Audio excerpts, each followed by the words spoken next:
মৎস্য সত্যবাদীর না হইলে মরণ। মোচেক বাঁচা চৌকের জল, রাজবাড়ি ভিতরা জল, মুয়ো চলি যাম শিবের বাড়ি। জয় শিব চন্ডী।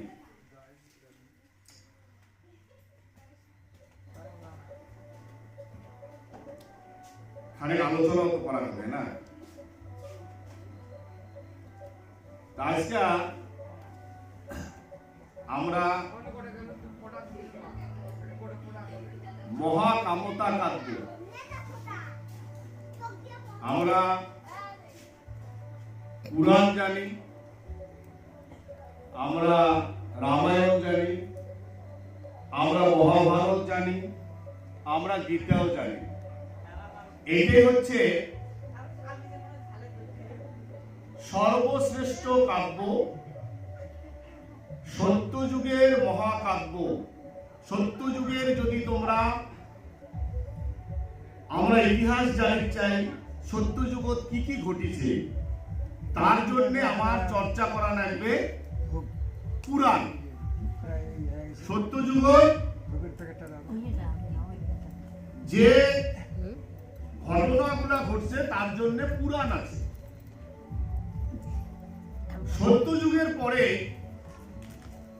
যে ঘটনাগুলো ঘটছে তার জন্য রামায়ণ হচ্ছে, ত্রেতা যুগে রামায়ণ হচ্ছে, আর দ্বাপর যুগ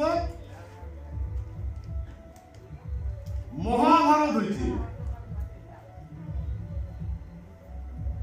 সাধুতে ভগবান কৃষ্ণ অর্জুন গীতার জ্ঞান দিচ্ছে।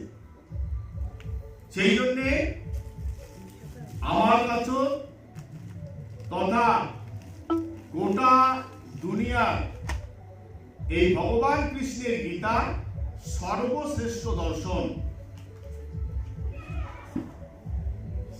আমরা যদি দেখি সত্যযুগ যদি যায়, কারণ সমস্ত কিছু সৃষ্টি কিন্তু সত্যযুগ হয়েছে।